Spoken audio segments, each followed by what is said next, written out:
Opa, tudo bem? Sim, você já sabe, né? Recados rápidos. Vamos a eles então. O primeiro de todos é com relação ao podcast parceiro da semana. E dessa vez eu vou falar dos Bonitinhos Mais Ordinários, que é um podcast que busca falar de todos os assuntos importantes para a cultura pop, política, cinema, sexo, conselhos, amor e horóscopo. Já o segundo recado é que eu tive a honra de editar mais um episódio lá do Vozes na Cabeça, em tempo recorde, e eles falaram nesse episódio sobre o Snyder Cut. Então vai lá ouvir, tanto os Bonitinhos Mais Ordinários quanto Vozes na Cabeça. E é claro, ambos os links estão no post. Um bom podcast a todos.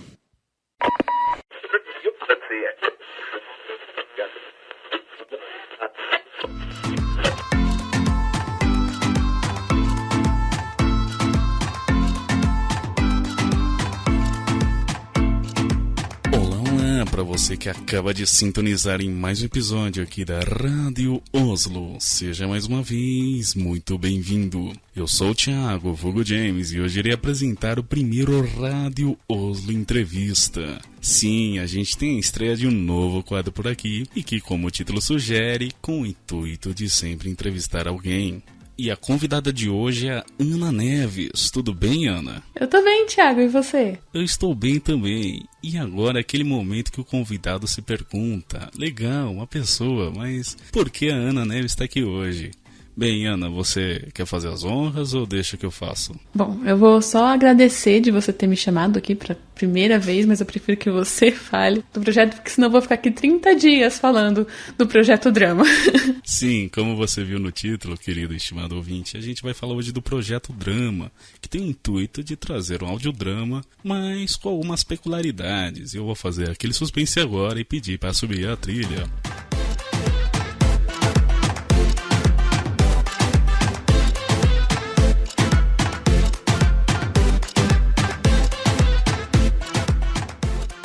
Bom, Ana, eu acho, você falou que não queria falar e etc, mas eu faço questão que você fale, afinal você está por trás do Projeto Drama. Eu tive contatos aqui no Bastidores que me disseram que você foi a criadora da coisa toda. Enfim, fala aí pra gente o que é o Projeto Drama. Então, o Projeto Drama é um podcast, né, voltado para audiodrama, então é como se fosse uma série de áudio, radionovela. Eu adoro quando chamam a gente de radionovela. Sempre que eu vou explicar pra minha mãe o que é audiodrama, eu sempre uso essa muleta, né? A radionovela. Radionovela. Só não tá no rádio, mas é uma radionovela. E, assim, eu já tinha muita vontade de fazer um audiodrama, eu gostava de escrever roteiro. Eu queria, usar de alguma forma esses roteiros. Mas eu queria também, porque, audiodramas eu já vi um pessoal fazendo, muita pouca gente, agora tô vendo que tem bastante gente começando a fazer. E eu queria, vai ser um audiodrama, mas eu quero que seja uma coisa diferente, uma coisa que as pessoas se sintam parte daquilo. E aí veio a ideia de fazer um audiodrama que fosse interativo. E essa interação se dá pelos votos, né? Que todo final de episódio abre-se uma votação para que os ouvintes votem na decisão do protagonista. E aí eles fazendo isso, eles interferem diretamente no rumo da história. Não, é uma sacada genial, assim. Realmente, não sei nem se chega a ser um diferencial de fato, porque a gente já teve essa ideia em outros projetos. Sim! Pelo menos a referência que eu tenho é aquele Você Decide da Globo, sabe? Era bem nessa pegada. Você Decide, sim. Era bem nessa pegada mesmo. Sim, mas de certa forma, ainda que não seja assim uma ideia inovadora, nossa, a maneira como o Projeto Drama executa, eu acho, assim, sem sacanagem, puxando muita sardinha agora, mas muito genial, assim, sabe? Obrigada. Porque, bom, enfim, acho que a gente vai discorrendo ao longo do programa. Segue o teu raciocínio aí, eu acabei te interrompendo. Imagina, sem problemas. Mas então, nossa ideia era essa, começar a trazer essas séries em que o pessoal podia votar pra dar um final único, né, pra história, dependendo do que a pessoa escolhesse, a gente ia... Do que a pessoa não, né, do que as pessoas. A gente também não queria que fosse uma coisa um livro-jogo, em que cada um vai ler ali do seu jeito, chegar no final, depois poder refazer. A gente queria que fosse algo que gerasse debate, que fosse mais definitivo. Em grupo do WhatsApp eu já vi gerando debate. Eu queria que gerasse mais, tipo, nas redes sociais ainda. É um desejo meu. Quem sabe um dia. E aí, além disso, né, das nossas séries interativas, a gente tem também as séries que não são interativas e, bom, por enquanto tem uma, mas vem mais coisa por aí. Legal. Isso aí é uma pergunta lá mais pra frente, mas não vamos colocar o carro na frente dos bois. Com relação, então... é tanta coisa. Porque o que acontece? O audiodrama, né? O audiodrama em geral, ele acaba sendo muito imersivo, então você fica muito dentro da história, né? Então, assim, são muitas dúvidas que surgem na produção, ainda mais quando você é um editor, né? Então você mais ou menos entende algumas coisas que estão acontecendo, etc. Eu queria saber primeiro, antes de mais nada, como que se dá todo esse processo de produção, né? Porque você disse que os episódios, eles abrem caminhos, né? A cada episódio, a audiência que vai definir os próximos rumos da história. Só que assim, o tempo útil que vocês têm entre um episódio e outro é de 2 semanas.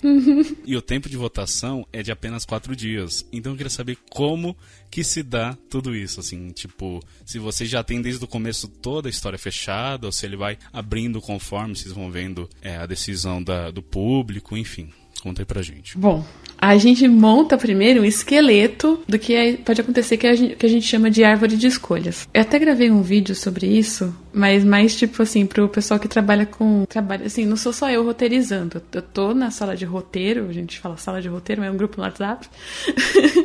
Eu tô entre os roteiristas, mas eu não sou a única. E a gente tá... É aquela coisa, né? A gente tá terminando uma temporada agora, depois a gente entra nesse assunto. E aí a gente já começa a pensar na próxima. Então, pra orientar as pessoas, eu até fiz um vídeo explicando como é que a gente trabalha a nossa árvore de escolhas. Mas, basicamente, o que a gente sabe no começo? A gente sabe qual vai ser o plot da história, assim, a premissa, né? Tipo assim, então, por exemplo, de Terceira Pessoa, que é a série que tá rolando agora. Vai ter uma funcionária pública, ela trabalha para um governo ditatorial num Brasil que não existe. É um 2002 alternativo. E o trabalho dela é ouvir ligações telefônicas de outras pessoas para saber dizer se elas são subversivas, né? Tipo, são contra o governo atual, né? Ou não. Então a gente tinha isso no começo. E aí a gente começa a pensar o que a gente pode fazer a partir disso. Aí a gente pegou e colocou assim, é como se fosse uma lousa. A gente usa um site que chama Lucid Chart, que é, tipo, basicamente um lugar pra você fazer fluxograma com facilidade. E aí a gente entra no Lucid Chart e começa a meio que desenhar mesmo os rumos da história. Então vira uma árvore mesmo. Tipo, começa aquele ponto inicial e vai abrindo galhos.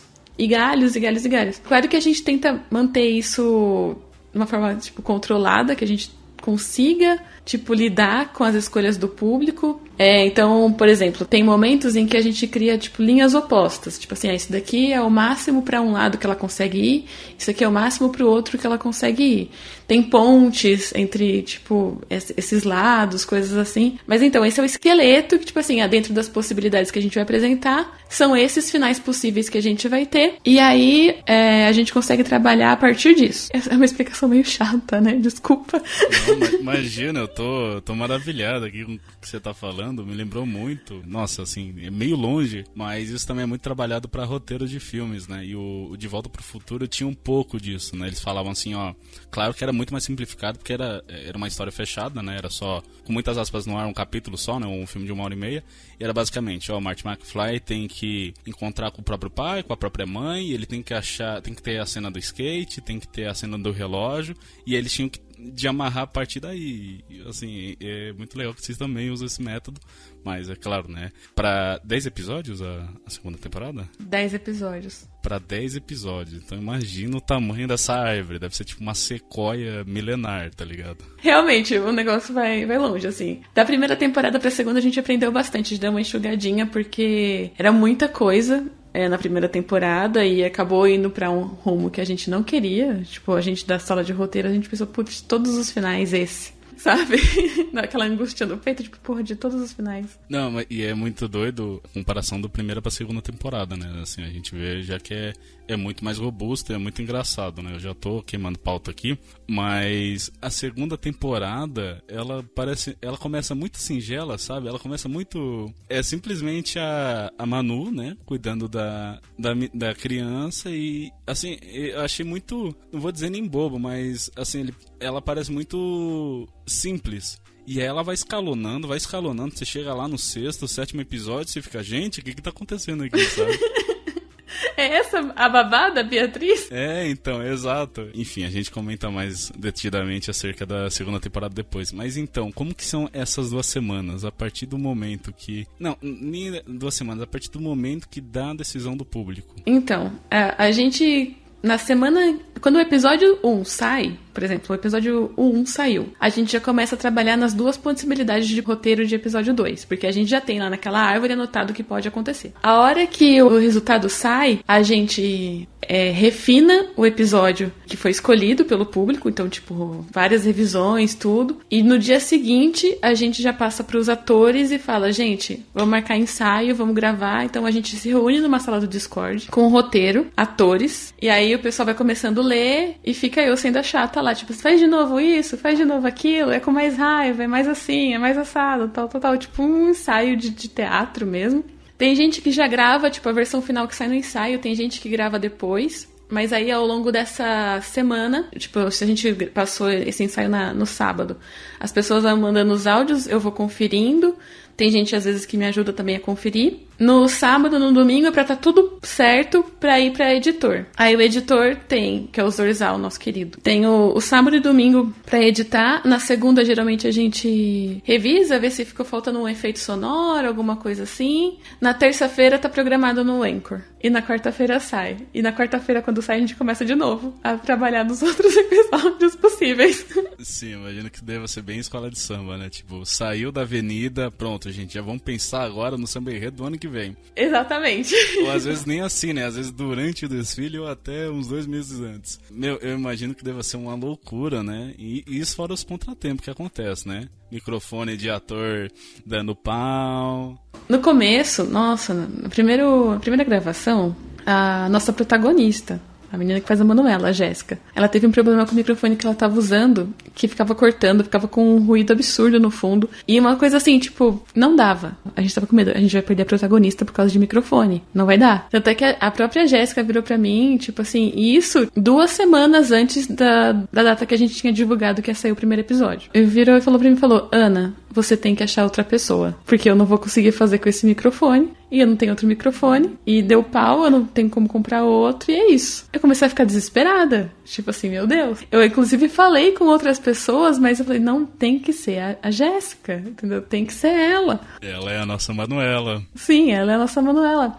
Aí ela foi, pegou o microfone emprestado com uma colega dela, que tava com o microfone parado fazia um tempo. Conseguiu gravar um áudio bom, não bom, mas melhor. Eu mandei para um amigo meu, que é engenheiro de som, e falei pra ele, salva só dessa vez, por favor. Aí ele foi, limpou, fez um tratamento de áudio lá pra mim, um negócio que a gente nunca ia conseguir repetir, porque uns softwares, umas coisas muito caras que ele usa pro trabalho dele. Aí depois disso, a gente comprou um microfone pra Mel, pra Jéssica. Você me contando, eu fiquei genuinamente triste, assim, de perder a Mel, porque, sem sacanagem, ela é a alma da segunda temporada, né? Sim, ela é ótima. E a gente não queria perder isso, tipo, a gente queria ter uma protagonista mulher dessa vez, porque o nosso público ele é muito masculino.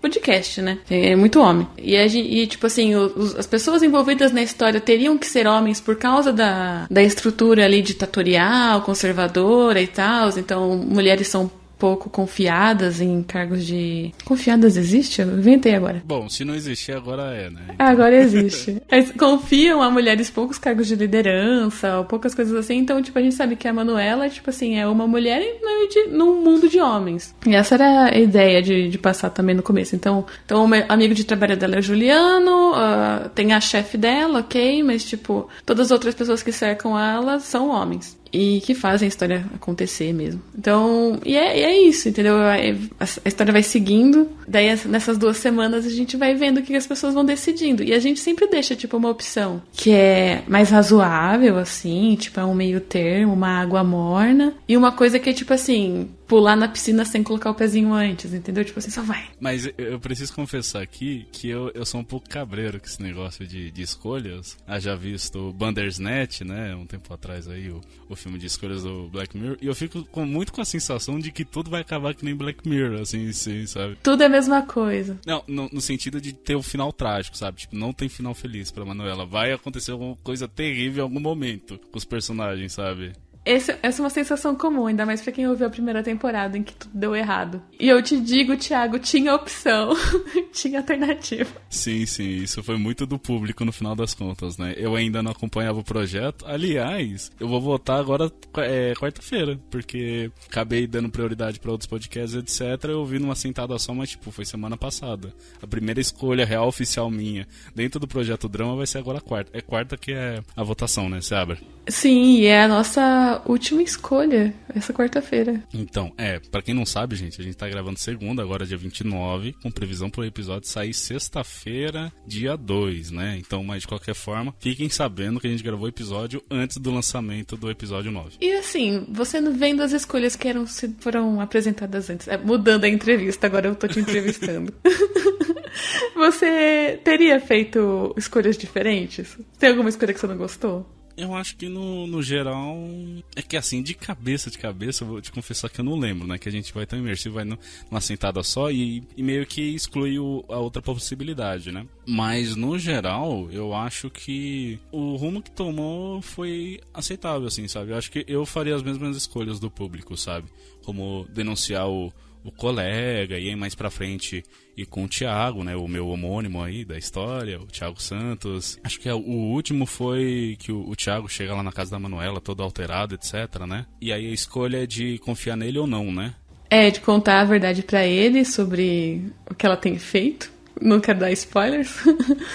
Vai que alguém começa a ouvir. É que a história já foi, né, gente? É que tem que considerar que a pessoa não vai ouvir. Enfim, gente, ainda que a gente tenha dado spoilers, vão lá escutar também o Projeto Drama, por favor. Nesse momento, a porta se abriu de supetão e o jovem caçador entrou na casa da vovó da Chapeuzinho, atirando no lobo, que ficou muito zangado com o caçador. A Chapeuzinho rapidinho se escondeu atrás do sofá, enquanto o caçador e o lobo brigavam. Hein? Espera aí, tia. O que foi, Bia? A Chapeuzinho se escondeu? Sim, ela se escondeu atrás do sofá. Tá aqui no livro. Não era assim que a minha mãe contava.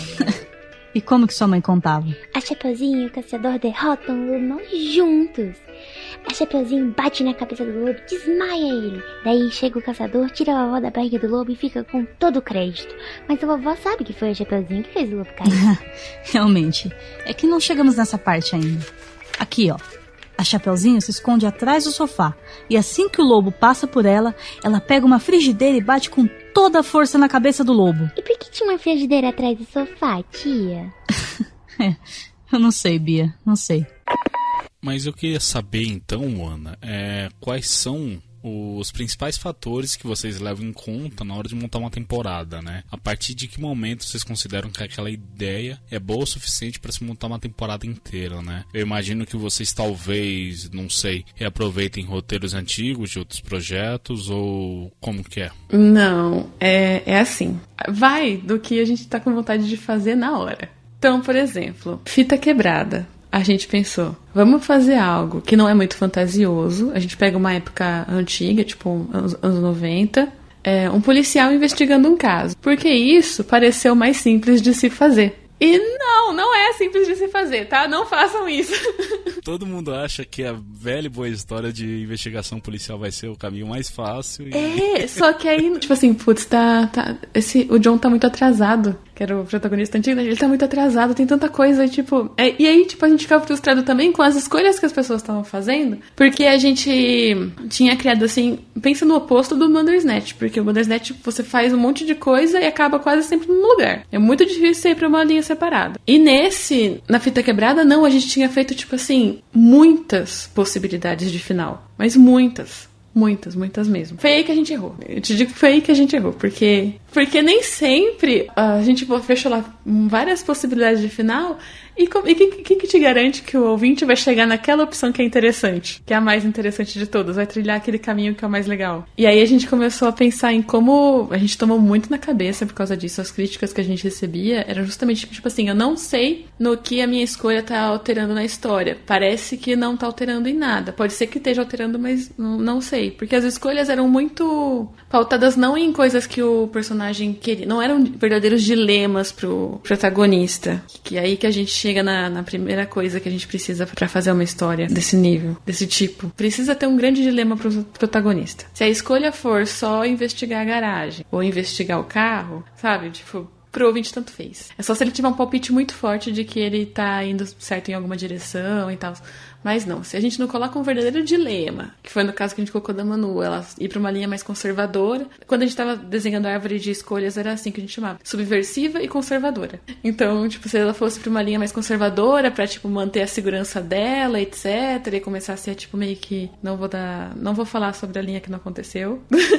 Mas ela tinha essa opção de ir pra uma linha mais conservadora, em que ela agiria totalmente diferente do que ela tá agindo agora, e essa linha que ela pode se arriscar mais. Então, acho que a primeira coisa é um dilema pro personagem. É uma coisa que ele realmente tem que escolher. Aí, o que aconteceu? No caso da ideia, né, do como surgiu essa coisa da telefonista que ouve as pessoas, as ligações de outras pessoas, ela trabalha com esse monitoramento, ela tá nesse governo distópico. A gente pegou essa ideia, não pegou a ideia, mas é que eu lembro que eu tinha acabado de assistir Vastidão da Noite, que tem na Prime Video. É um filme muito interessante que tem uma telefonista. E eu achei interessante a dinâmica dela ficar passando as ligações, porque é um filme bem, tipo, acho que anos 50, a ambientação dele. Então tem essa coisa dela ficar pegando assim e, tipo, transferindo ligações de uma pessoa para outra. Ela ouve conversas das outras pessoas quando interessa a ela, alguma coisa assim. E aí surgiu essa ideia, tipo assim, porra, é uma pessoa que pode ouvir essas conversas e tal. É um poder que dentro de um mundo distópico, você fica acompanhando ligações de outras pessoas, é um poder, né? Você tá invadindo a privacidade de uma pessoa. E a gente começou a trabalhar em cima disso. E aí, no começo da ideia era totalmente outra coisa, tipo, o Celso não era pra ser o Celso, era pra ser, tipo, um ex-marido dela, alguma coisa assim, que eles tivessem essa filha em comum, e aí seria mais difícil daí denunciar o Celso ou não, sabe, umas coisas assim. E a gente vai trabalhando a ideia em cima disso. O que a gente precisa pra fazer a história? O dilema, que sempre vai guiar as escolhas da personagem. O cenário tá bem construído, a gente tem um cenário interessante, com várias possibilidades mesmo de se acontecer, não ser uma coisa tão cotidiana assim, pode ser um problema, vez ou outra. A gente chegou a essa conclusão conforme a gente tava desenhando as árvores também. E outra coisa também era ter esses momentos-chave, momentos em que, tipo, o personagem precisa passar por isso. Pode ser que ele tenha escolhido uma coisa lá atrás ou outra coisa, mas ele vai passar por isso independente do que ele escolheu anteriormente. O que vai mudar é o personagem que chegou aqui. Pode ser que seja, no caso da Manuela, pode ser que seja uma Manuela super conservadora que chegou nessa entrevista de emprego, pode ser que seja uma Manuela super subversiva que chegou nessa mesma entrevista de emprego, mas ela vai passar por essa entrevista. E aí a gente, definindo esses momentos-chave que garantem os pontos de tensão da história e tudo, aí a gente abre daí depois pros finais possíveis, né? Que a gente pensou no, porra, o que seria um bom final? Ah, isso seria um bom final. Ah, outro final que seria bom se ela viesse por isso aqui. Ah, isso também seria um bom final. Tipo, coisas realmente interessantes. E depois, a quarta coisa é você ter a capacidade de ligar tudo isso com certa... Eu ia falar decência, mas não é decência, né? Desculpa, professora de português, eu faltei. Mas assim, de uma maneira que as coisas realmente façam sentido, entendeu? Com coerência? Coerência, tá vendo? Alguém inteligente aqui, obrigado. Não, eu só sou professor de português de cursinho, não tem nada demais. Coerência, mas era exatamente isso.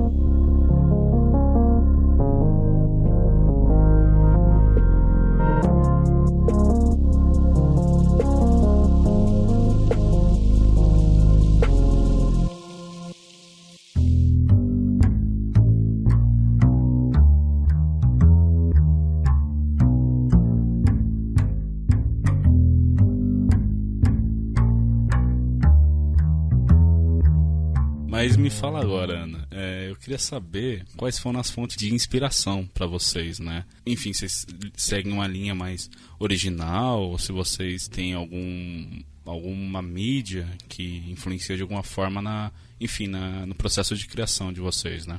O cinema influencia bastante, de modo geral. Eu gosto muito não só de ver filme, mas de ver série pra tentar buscar ideias que sejam interessantes. Eu leio um pouco também, mas eu queria ler mais, não leio tanto. Mas então, a gente tenta consumir bastante coisa de mídia. De um tempo pra cá, a gente tem consumido mais audiodrama, que tem tido mais também. E isso ajuda também a manter o nosso foco no que é possível fazer por um audiodrama, sabe? Porque tem coisas assim que, tipo, precisa de um recurso visual. E se você não consegue entregar esse recurso visual, não faz sentido você tentar executar no audiodrama. Sim, não, realmente. É realmente complicado.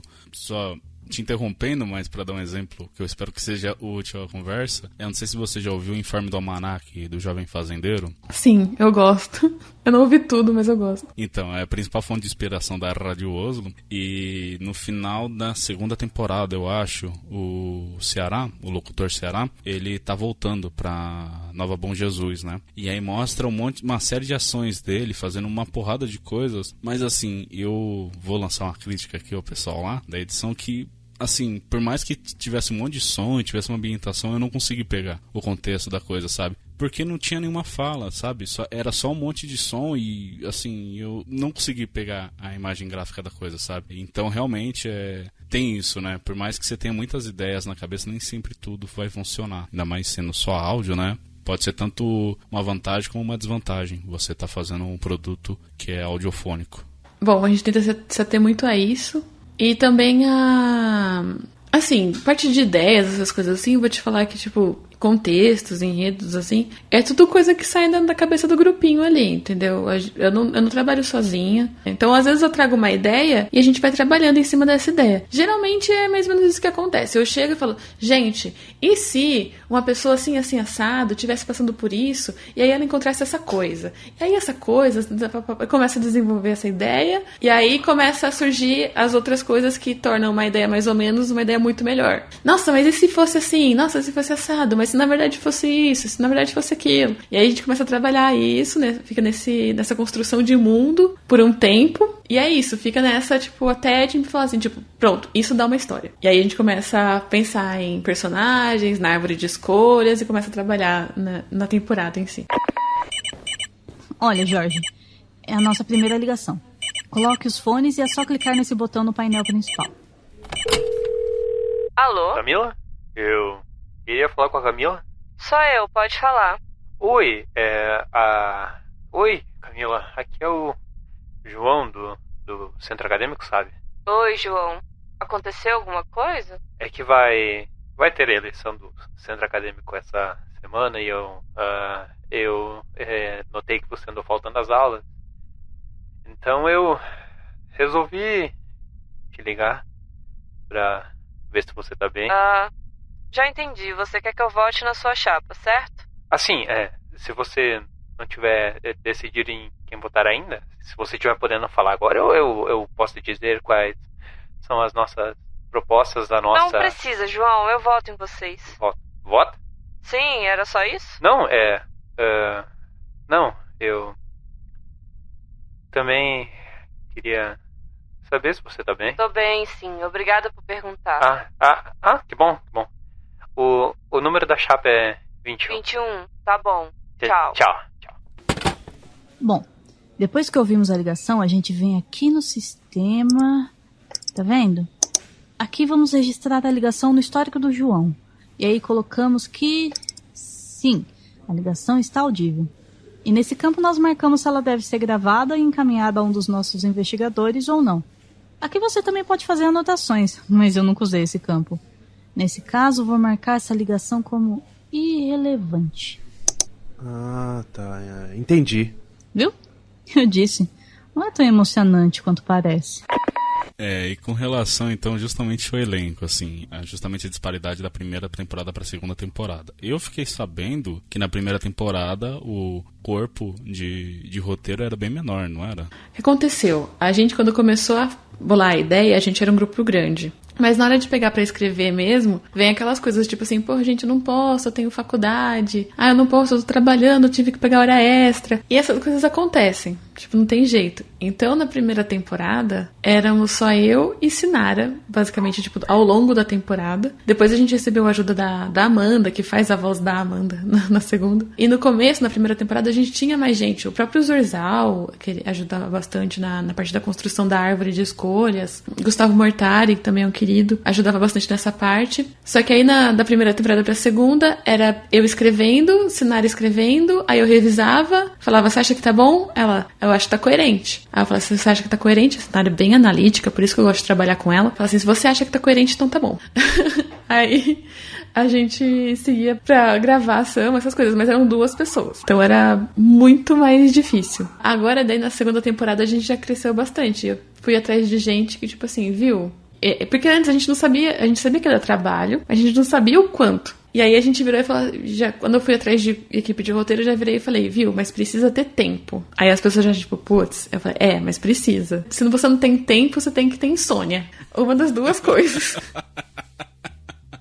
Se você não tem tempo, arrume. Como? Não tem porque, tipo assim, você quer participar? Quero muito. Você tem tempo? Mais ou menos. Você tem insônia? Sim, vai ajudar. Mas era mais ou menos isso mesmo, porque às vezes tinha muita gente que queria participar, e é por isso que, tipo, não conseguiu seguir, tipo, trabalhando com o roteiro. Tipo, não tem tempo. É trabalho, é faculdade, muita coisa pra fazer, e, tipo, a pessoa não tem muito tempo mesmo pra resolver as coisas. E eu entendo, isso é normal. E, tipo, o Projeto Drama, tipo, não é uma companhia multimilionária, eu não posso pagar salários pra roteiristas. Quem dera um dia, quem sabe?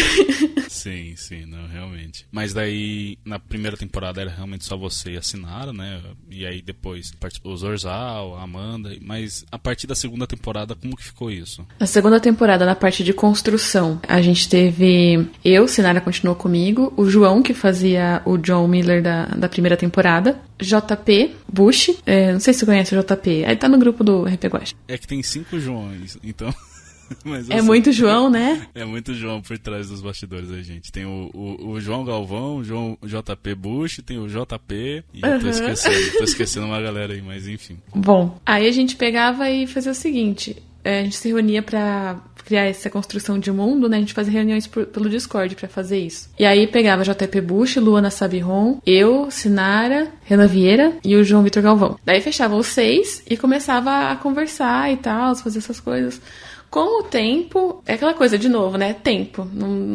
Nem todo mundo tem, então a gente foi meio que o pessoal teve que acabar saindo. Só o JP Bush e a Luana.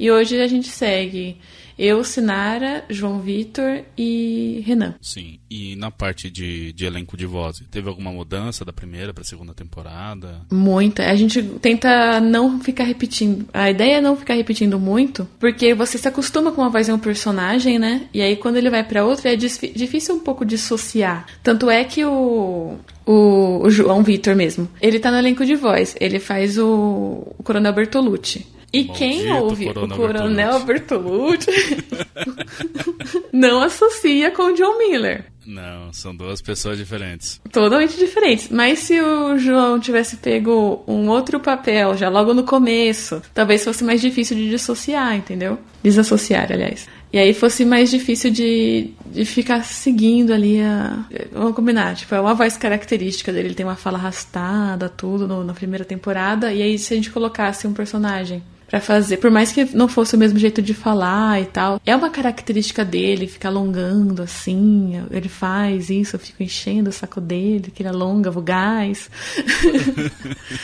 E aí, se a gente trouxesse isso logo no começo da segunda temporada, seria mais complicado. Então, por isso que a gente tenta trazer, tipo, pessoas diferentes. Então, pode ser que quem tava na primeira e não tava na segunda volte na terceira.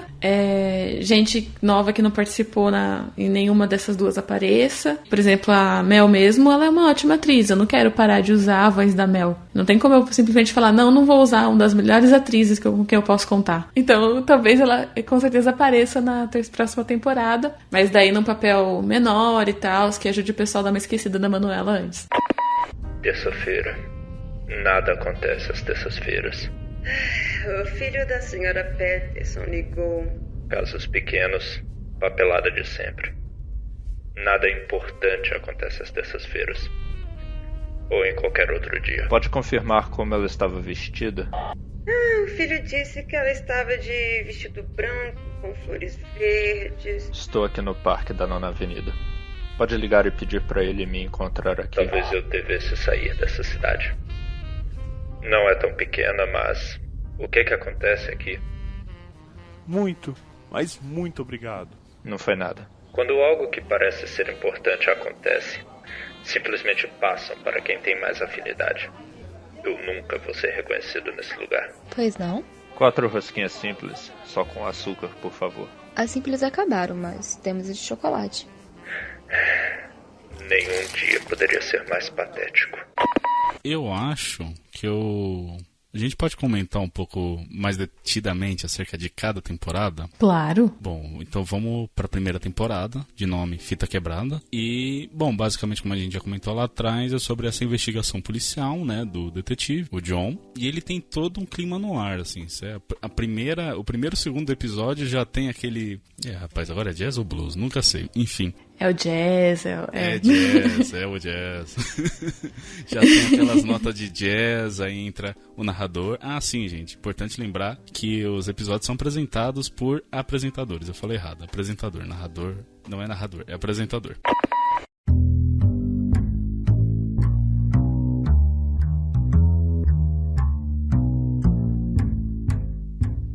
Olá, caro ouvinte. Caro investigador passivo ou ativo nessa história. Seja bem-vindo ao Projeto Drama. E também teve mudança, né, de cada temporada. Na primeira temporada era uma voz masculina, na segunda uma voz feminina.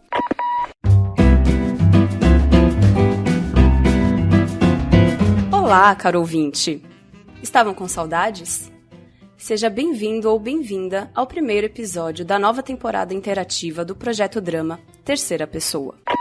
Vamos então primeiro falar a respeito do apresentador. Por que vocês decidiram optar por um apresentador nos episódios? A gente queria que tivesse alguma coisa pra lembrar as pessoas que elas têm que votar no final. E também pra lembrar as pessoas que elas fizeram uma escolha no episódio anterior. E pra gente também era útil, manter alguma coisa que, fizesse essa ponte, né? Então vocês escolheram tal coisa e siga a gente nas nossas redes sociais, aquela coisa, né? A gente tem que fazer esse jabazinho. Não, e eu achei muito legal a dinâmica que tem do apresentador com o público, porque parece que ele sabe algo a mais, sabe? Algo na voz dele indica, assim, que ele não é só um apresentador, sabe? Como se ele estivesse tanto dentro da história, mas ao mesmo tempo ele é tipo uma ponte entre a história e o ouvinte. A gente tem planos de usar isso. No começo era uma coisa totalmente acidental, mas depois isso foi crescendo na cabeça e putz, a gente pode usar isso, né? Pode. Sim, e aí tem algum motivo pra na primeira temporada ter sido um rapaz, na segunda uma moça? Ou... Na primeira temporada, quem fazia era o Zorzal. E a gente queria usar muito a voz dele pra o Caipora, né? Na segunda temporada, não sei se você reparou, mas é a mesma pessoa. Sim. Não, eu ouvi a voz do Caipora e falei, o apresentador da primeira temporada. Duas coisas. Uma, a gente já tinha planos pra segunda temporada, a gente pensou, o Zorzal tem que fazer esse personagem. Que foi uma coisa que no final foi totalmente acertada. A gente ficou super feliz com a coisa que o ator deu pro personagem. Tinha coisa que a gente não tinha imaginado e foi ele que trouxe. Tanto é que ele, princesa, aquelas coisas de chamar a Manuela de princesa, meio que irritante, foi ele que trouxe. E agora no roteiro a gente escreve princesa. Não, e eu achei genial. Assim, você pode ver que eu sem uma pauta é horrível, né? Porque eu vou indo e voltando. Não tem problema. Enfim, eu achei genial o nome do terrorista ser Caipora. Assim, é muito nacional e ao mesmo tempo impõe um peso, sabe? Puta, muito bom. Eu gostei. Como que surgiu o nome do Caipora? A gente tava se matando em busca de um nome que representasse algum respeito. E a gente queria trazer essa coisa da mais brasilidade, porque na primeira temporada é muito americano, né? Então os nomes das ruas são em inglês, os nomes das pessoas e tal. O John Miller, Detetive John Miller, Capitão Randall e a Susan, e sabe, são todos nomes, a não ser o elenco latino ali que tem a Cecília. E aí ficava nessa parte de trazer, não, é uma história que tá se passando no Brasil. E aí, até o nome do terrorista só poderia ser entendido no Brasil. E aí a gente ficou pensando, folclore, figuras históricas, o quê? E a gente chegou nessa questão do folclore. Vamos pegar um personagem do folclore, mas qual? A gente chegou a cogitar Curupira, mas a gente achou que não era tão sonoro. E aí deu um estalo lá, gente, Caipora. E aí todo mundo gostou e ficou. Mas é justamente, a gente queria trazer algo, que fosse, isso aqui ele quer se vender como um protetor das florestas, alguma coisa assim, né? No nosso folclore. Ele é um protetor das florestas, etc. É a versão do Curupira, acho que de outras regiões do país. Eu tô falando de São Paulo. E a gente queria trazer isso, uma pessoa que se vende como um protetor, então ele se auto-intitulou Caipora. Sim.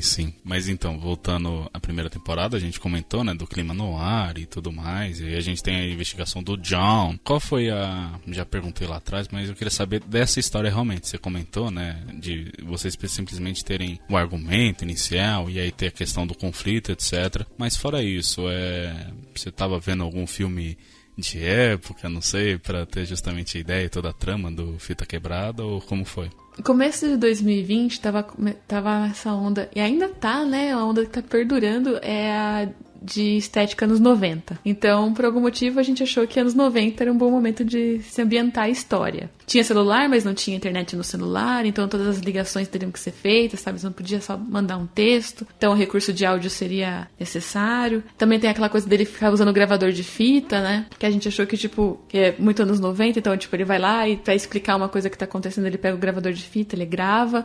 E aí a gente foi meio que pensando na história e foi uma coisa natural, um detetive, ele tá investigando, ele faz gravações numa fita, tem que ser no ar. Isso ainda, eu tinha uma insegurança, mas quando a gente colocou na edição a trilha de jazz e ele falando por cima, eu falei, não, é isso mesmo. Sim, e é muito legal porque eles se chamaram o Galvão e ele também mexeu, tá lá no RP Guacha, né? Pra quem não sabe, RP Guacha é um podcast de RPG. E, enfim, tem participação de vários jogadores, etc. E aí teve um episódio que o Galvão, ele fez um detetive também. Que é o Max, né? É o Maxwell Payne, eu acho. O episódio do Amada Filha. E ele também é um detetive, então, assim, eu tava com a memória fresca dele como esse personagem, sabe? Então... Foi muito engraçado, porque na época eu não conhecia o João. Eu nunca tinha falado com ele. Aliás, boa parte do pessoal que me ajuda hoje, eu nunca tinha falado antes. Mas eu conversava com a Luana, Sabiron. Aí eu virei pra ela e falei assim, viu, eu tô com um projeto assim, assado. Você conhece umas pessoas? Ela, conhece, um monte de gente que se interessaria. Então me manda os contatos. E ela me mandou. E ela é cheia de contato, a Luana. Ela tem um network incrível. E aí, a gente tava conversando já sobre a ideia. O João não tava na conversa. A gente tava conversando falando ali do que a gente pode fazer. Então vai ter um detetive, vai ser assim, vai ser assado. Pode ser um clima meio no ar, pode não ser e tal. E aí a Sinara levantou a bola. Viu, o João fez um detetive em Amada Filha, falou justamente do mesmo episódio do RP Guacha, e falou assim, eu acho que ele se saiu bem, assim, o pessoal gostou de ver ele como Max. Teve bons comentários dele fazendo detetive. E se a gente chamar ele? E aí, na hora, eu mandei uma mensagem pro João. Mas foi basicamente eu virei pra ele e falei, o projeto assim, assado, a gente quer saber se você topa. Ele topou, eu falei assim, então entra no Discord, por favor. Ele entrou, a gente começou a explicar pra ele o que era de verdade a ideia, tudo. E aí, chegou no momento que falou assim, então, e você vai ser o protagonista. Ele, oi? Aí a gente, sim, você vai ser o protagonista. E foi basicamente assim. Que a gente definiu que ia ser ele. Não, mas eu acho que casou muito bem. Eu não sei se é porque eu tava com a figura dele como detetive já, da aventura lá e tal. Mas eu não sei, acho que ele combina muito, sabe? A voz. Ele tem um timbre muito específico, assim, de voz, né? Como é ele, nos episódios, né? Ele tá comunicando com uma fita, então, é muito do pensamento dele, etc. E é legal que entra aquela voz em off, que é muito do noir também e tal. Tudo casou muito bem, assim, sabe? Ficou muito legal, realmente. Eu tenho muito orgulho da primeira temporada no que a gente conseguiu fazer de clima, do como a gente conseguiu trazer a narração. Eu não tenho muito orgulho do como a gente desenvolveu a história, que isso realmente a gente precisou de escola. Fita Quebrada foi escola pra gente. Ai, meu Deus, já tem 100 mensagens no grupo. O pessoal tá revisando. Esse grupo é o de revisar o episódio, que vai sair na quarta-feira. Então a gente tá revisando hoje, então já tem 100... Ai, meu Deus. Mas então, quando a gente começou, né, a gente sabia que a gente ia tentar fazer alguma coisa. A gente conseguiu fazer o que a gente queria fazer? Não. Mentira se eu falar que sim. A gente fez o melhor que a gente podia na hora com o que a gente conseguia, com o que a gente sabia, entendeu? Com o conhecimento que a gente tinha. Mas mesmo muito chateada com algumas coisas, depois eu... conversando com a Sinara mesmo, ela vira pra mim e falava, sempre, amiga, o ótimo é inimigo do bom. Se a gente não fizer o bom, nem o ótimo a gente vai fazer também, entendeu? A gente vai fazer nada. Então a gente faz o bom aqui, o que a gente consegue, e no próximo a gente faz melhor. E foi com essa ideia que a gente tem tocado o Projeto Drama desde o começo, entendeu? Então, isso aqui é o máximo que a gente consegue entregar agora? Então beleza, vai ser isso daqui. Mas no próximo, a gente vai tentar fazer melhor. E é assim que a gente tem seguido. Não, eu acho que no final das contas o pensamento tem que ser esse mesmo, assim, realmente. Pelo menos eu sinto isso quando a gente tá produzindo conteúdo, alguma coisa, e realmente, seja o que for, sempre tem um perfeccionismo, assim, né? É meio que impossível de... Nossa, eu pego meus podcasts de, sei lá, 6 meses atrás, eu acho uma merda inacreditável, sabe? Mas, assim, é porque é uma impressão que eu tenho. Uma pessoa que eu vi de fora, ela pode odiar, realmente, é o direito dela, mas ao mesmo tempo ela pode gostar, etc. Então, assim, é muito alheio no final, sabe? Autocrítica é importante, mas a gente não pode deixar consumir a gente, realmente. Eu sei que você não vai botar muita fé, mas eu adoro a primeira temporada. Eu acho ela, assim, impecável, sabe? Redondinho. Eu gosto que tenha gente que goste.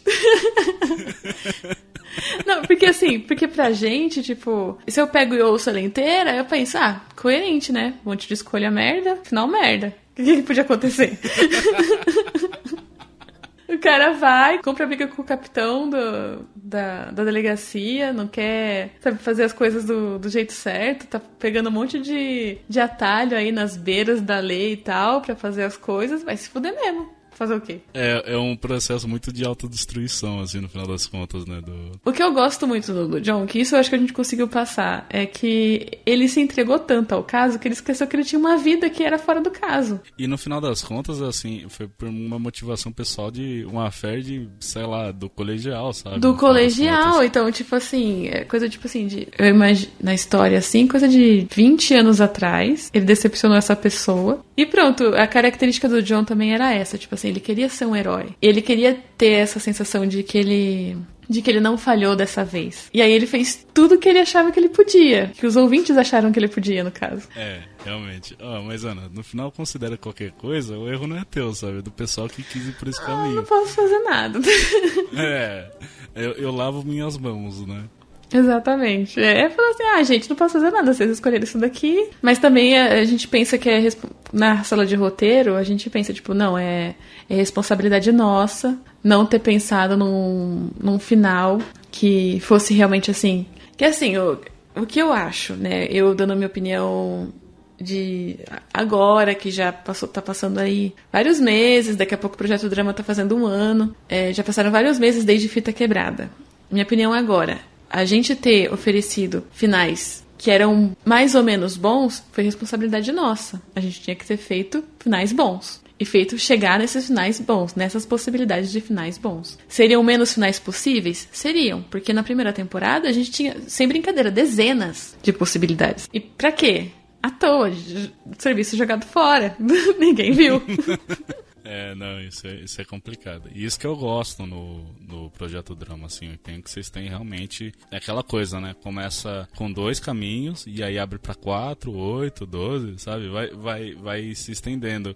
Porque teve um audiodrama que eu escutei um tempo atrás, que eu não vou citar o nome, né? Porque é um desses grandes aí, que eles abriam a possibilidade de você fazer escolhas. E aí eles também postavam os 2 resultados. Só que assim, não influenciava em nada na história. Aí fica chato, né?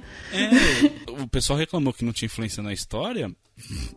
Ouve desse daí. Meu, tipo, literalmente assim, no primeiro episódio, a fulana de tal, que é a escolha que você tem que fazer se ela vai pegar o sorvete A ou o sorvete B. Aí depois mostra na próxima semana ela tomando o sorvete A e a outra história tomando o sorvete B. E tipo, no resto da história não influenciou em nada. O final é idêntico pros 2, tipo, por que você abre a opção de escolha se não vai ter alguma mudança real, sabe? A ilusão de escolha, ela vende tão bem quanto a escolha em si. Isso é uma coisa que a gente começou a aprender quando a gente começou a trabalhar na segunda temporada. O João Vitor fez um trabalho incrível pesquisando de como as pessoas que fazem jogos, em que incluem escolhas, trabalham. E aí tem muita dessa, tipo, da ilusão da escolha vender tão bem quanto a escolha em si. Ela vende muito bem.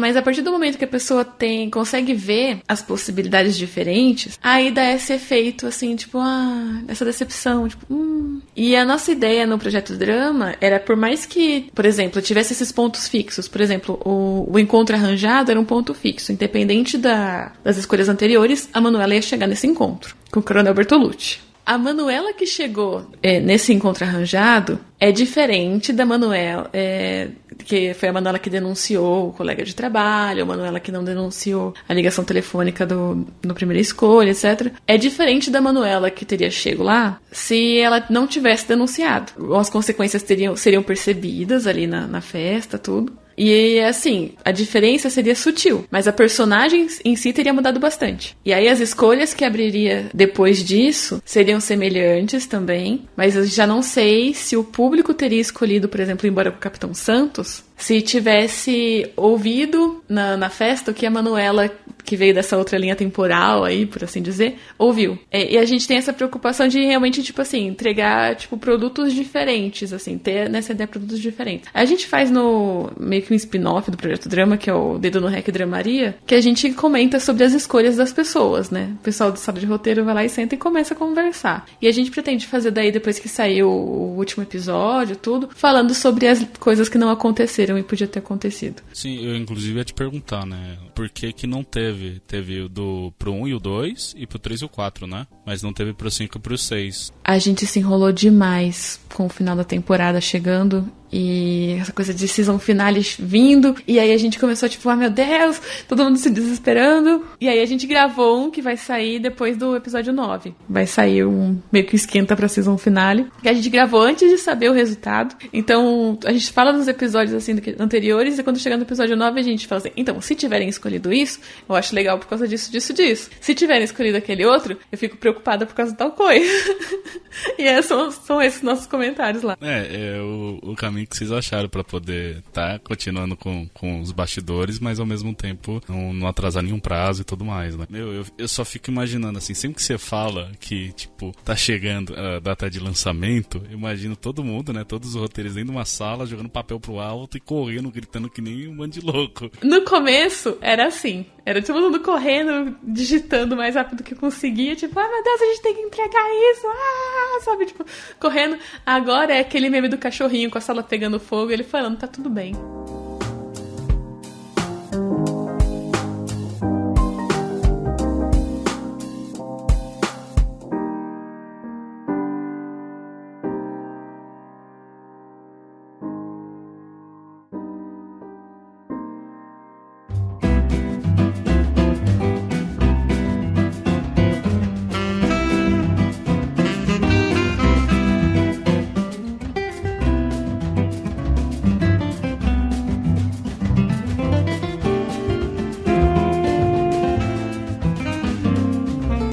Queria saber, a gente já comentou bastante, né, da segunda temporada, mas eu queria saber alguns detalhes, assim, quer dizer, as impressões que eu tive, né, vou te dar as minhas impressões, eu quero ver se eu acertei em alguma coisa. Bom, como você confirmou já a primeira teoria que eu tinha lá atrás, que nem era teoria no final das contas, era só eu que sou meio tapado por algumas coisas, que é um futuro distópico. Eu gosto da ideia que é um passado distópico, porque é um 2002.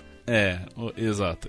Porque no começo fala que é 2002, etc., e aí vai ter a Copa do Mundo. Eu falei, não, legal, beleza, voltaram pra 2002, né, porque o Brasil era top, pá. Só que daí começa a falar dos militares e a retomada da democracia, e aí que vai ter o início da Copa do Mundo. E o primeiro indício que dá é quando a Manu tá falando com não lembro quem no telefone, e ela pergunta se vai ter um jogo em Goiás. Fiquei, um jogo em Goiás? Mas porque é um esquenta, é tipo as eliminatórias. E aí depois que você vai sacando que, tipo, a estreia da Copa do Mundo vai ser no Brasil em 2002. E aí começa a ter justamente o emprego da Manu, né? Que ela é telefonista, né? Com aspas no ar, porque na real ela supervisa ligações, etc. E aí você vai vendo que, caraca, meu, peraí, o que tá acontecendo aqui?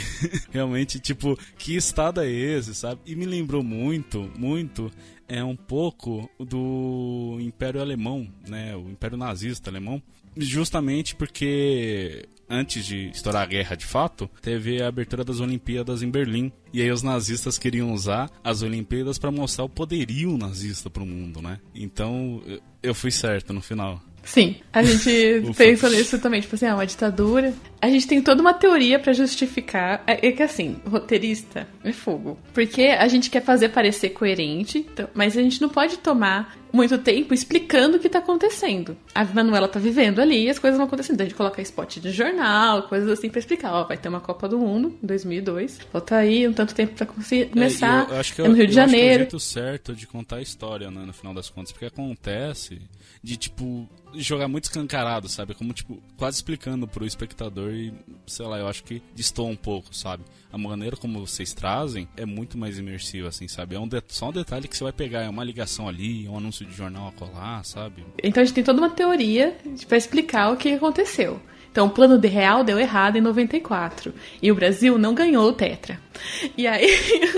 Aí a gente começou a desenrolar a partir daí o que aconteceu pro Brasil ter esse segundo golpe militar aí, né? E levar a retomada democrática, de acordo com os próprios militares, foi uma retomada democrática. E é isso, sabe? Vai começando a começar a meio que desenrolar esse futuro do passado, de 2002, distópico. Coisas que a gente nunca vai conseguir nem mostrar, mas a gente justificou na nossa cabeça. Não, isso aconteceu. Não, e tem coisa que você nem precisa explicar, assim, realmente, sabe? É da história e pronto, sabe? É só a pessoa mais enxerida, tal, né? Que chama a criadora do projeto pra vir gravar um podcast e falar sobre. E aí, eu queria até fazer uma pergunta pro Galvão, se pra essa segunda temporada ele ficou... Quantas horas de Bastardos Inglórios ele assistiu? Porque ele parece um nazista falando.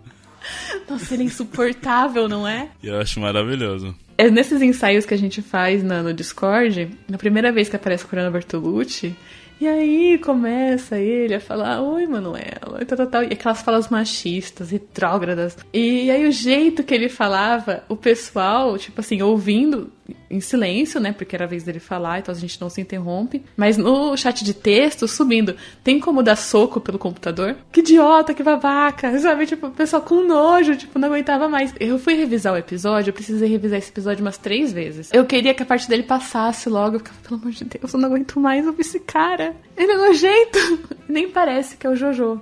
Não, eu gostei muito que em um desses dedos no Rec Dramaria, ele explicou, né, como que ele quis mudar, né, como você falou, ele tava retornando, ele já tinha feito, ele tinha feito um protagonista na temporada anterior e ele ia voltar pra um outro papel e a voz dele é inconfundível e tal. Ele quis colocar umas nuances aqui e ali, ele fala de um jeito mais pausado, né, ele vai alongando as vogais, como você falou, e enfim, e aí junta com o discurso dele.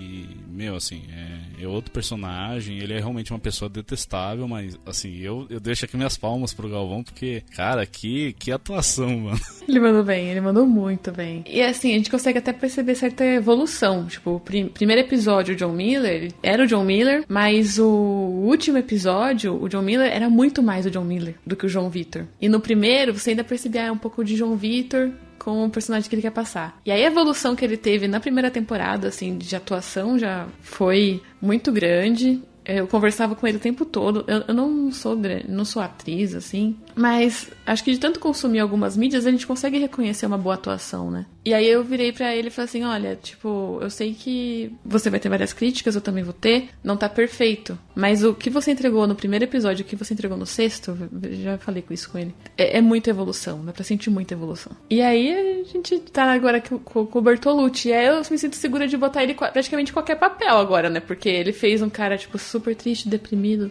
tal. Fez o John Miller, tipo, avançou pra caramba. E depois fez o Bertolucci, que é um cara detestável, não tem nada a ver com o John Miller, sabe?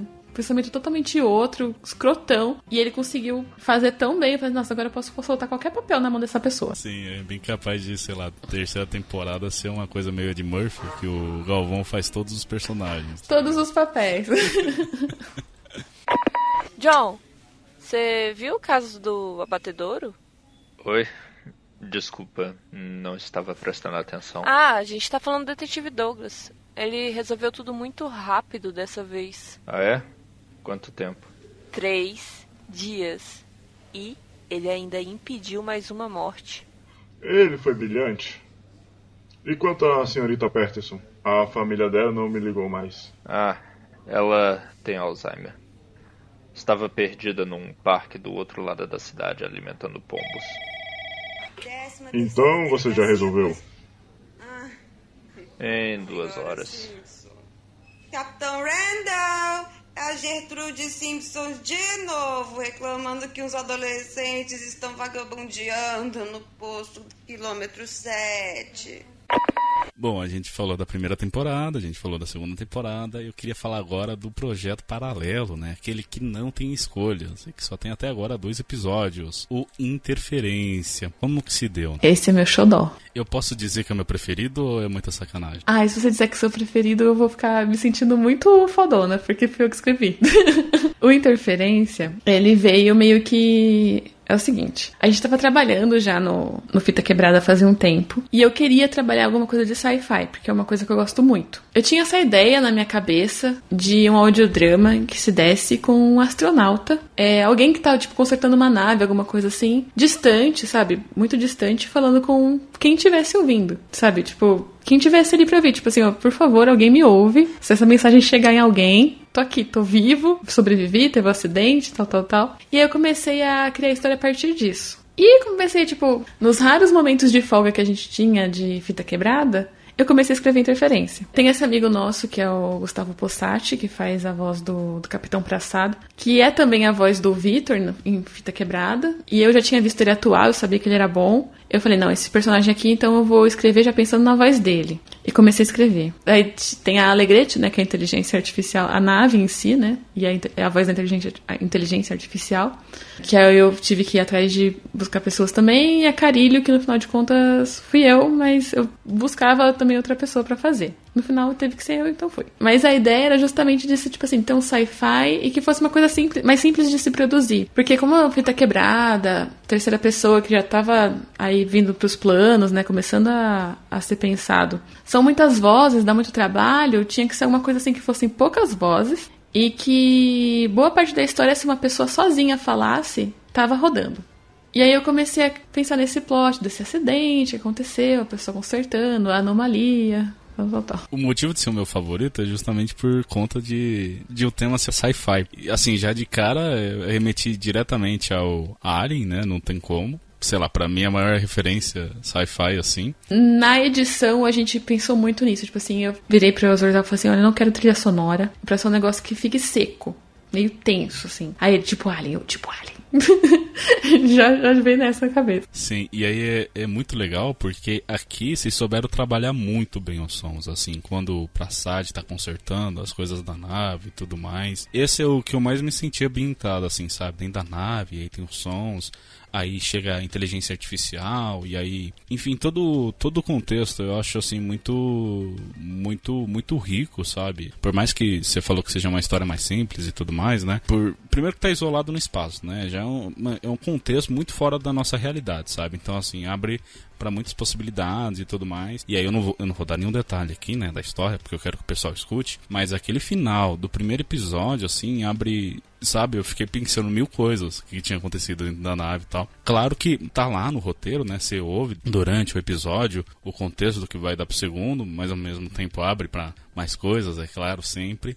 Mas, assim, o primeiro, o contexto de estar no espaço. O segundo, de ter todo aquele clima mais sci-fi. O terceiro, que toda a ambientação tá impecável, assim, sabe?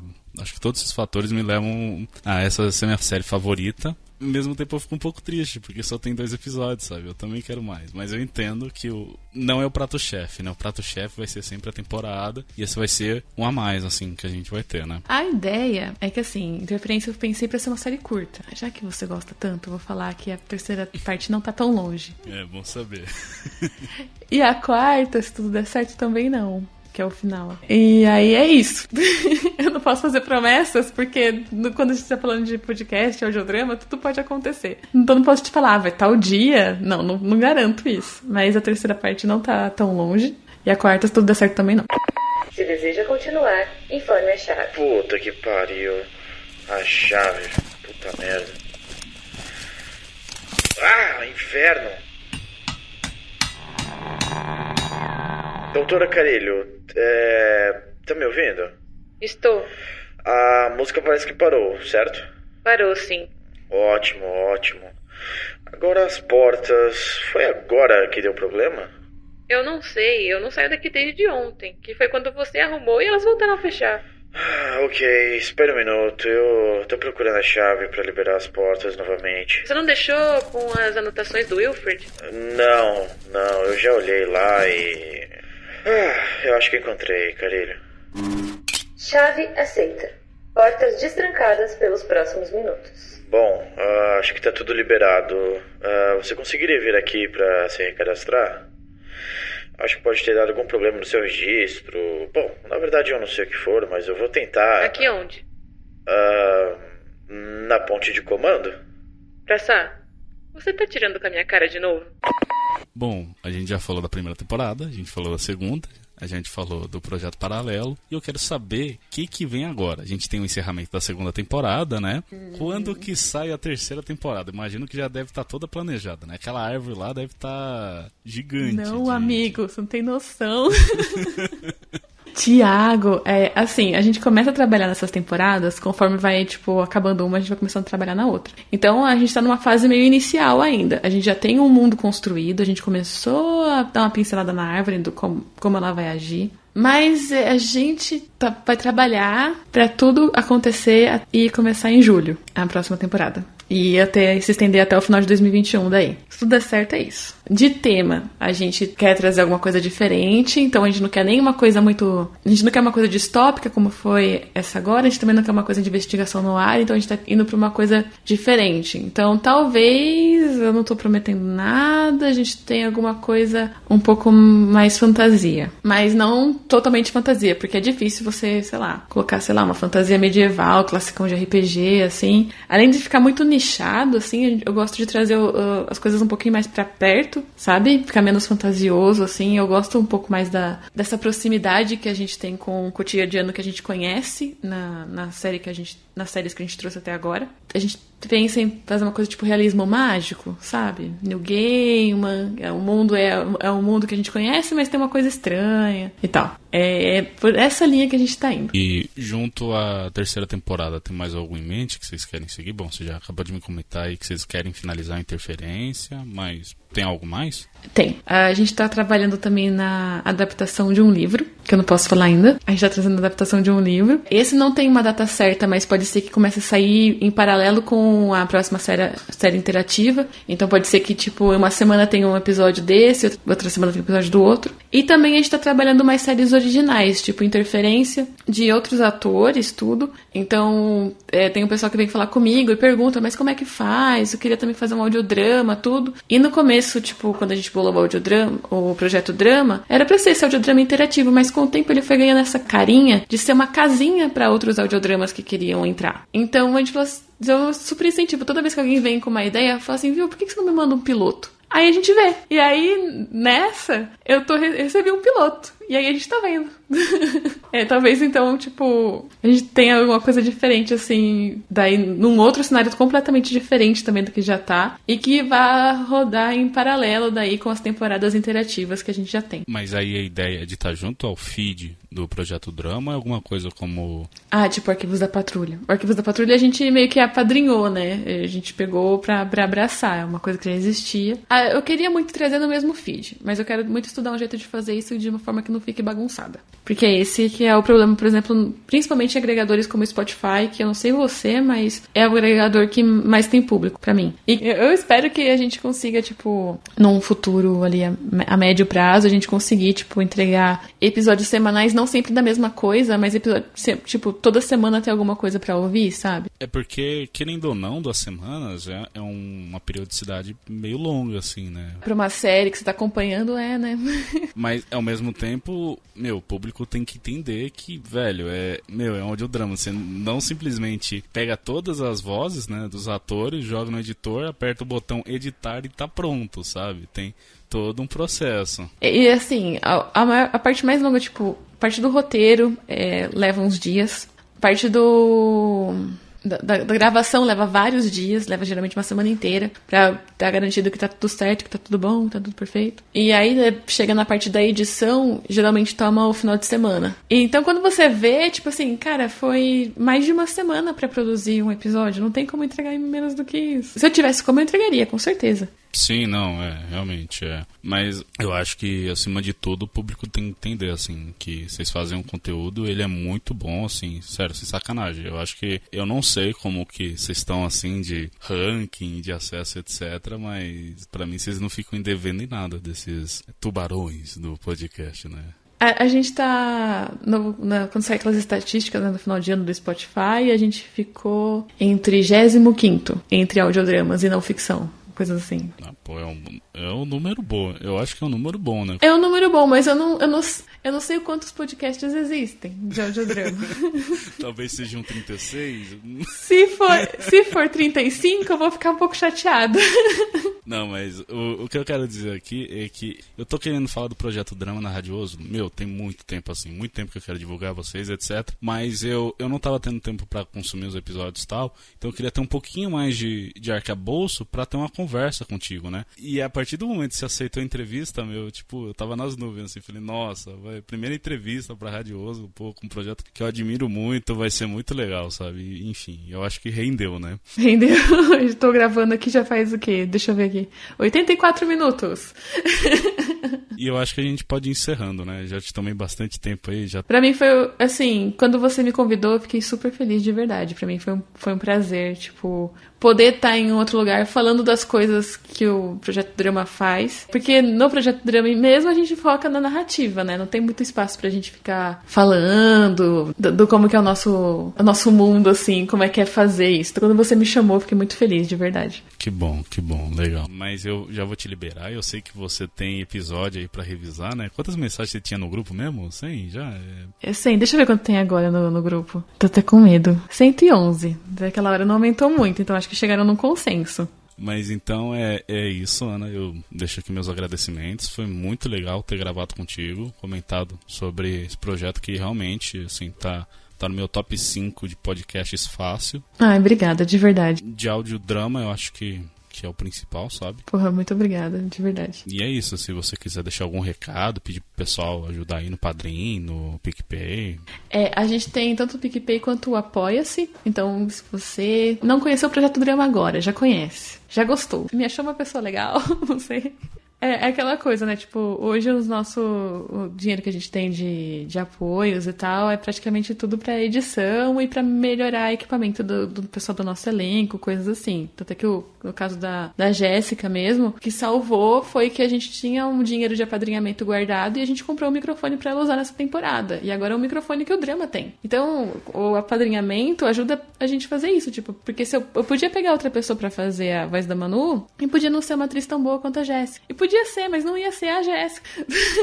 Sim, mas gente, sempre que rola essa coisa de financiamento coletivo, etc, meu, é pra melhorar o projeto, sabe? Você não tá sustentando um monte de vagabundo, né? Não sei se... tipo, dá muito trabalho fazer o Projeto Drama, assim. Tipo, a dedicação que tem que ter, o nível de dedicação é muito alto. Mas, assim, não é pra pagar o meu salário que você tá fazendo isso. Se você for lá e apadrinhar pelo nosso PicPay ou pelo nosso Apoia-se, é só procurar Projeto Drama lá em uma dessas duas plataformas que você encontra. Não é pra pagar o meu salário, nem o salário do João, nem da Sinária, nada disso. Quando for, eu vou agradecer muito.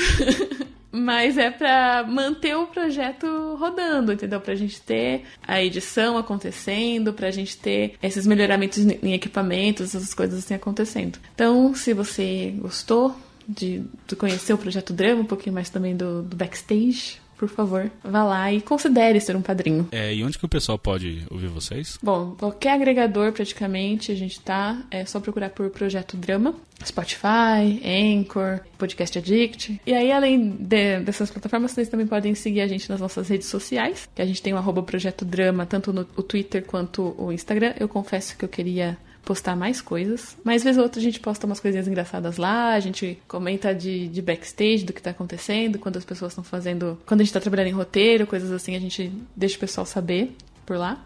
E também o nosso site, projetodrama.com.br, gaguejei tudo, mas saiu.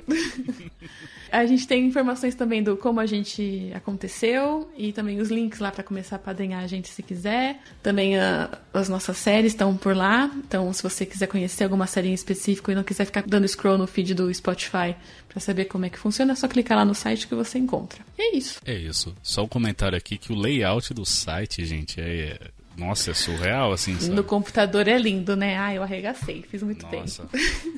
No celular ainda tô apanhando pra fazer uma coisa bonitinha. Tá feio ainda, mas um dia vai. Mas então é isso. Muito obrigado mais uma vez, Ana. Acho que já é a quinta vez que eu te agradeço aqui. Você já deu seus recados finais. Então é isso. Esse foi mais um episódio da Rádio Oslo. Muito obrigado pra você que ouviu até aqui. E considere sempre compartilhar, caso você tenha gostado. Eu fui Thiago, o vulgo James. A minha convidada de hoje foi a Ana Neves, lá do Projeto Drama. E você, o nosso ouvinte. Tchau. Tchau, tchau.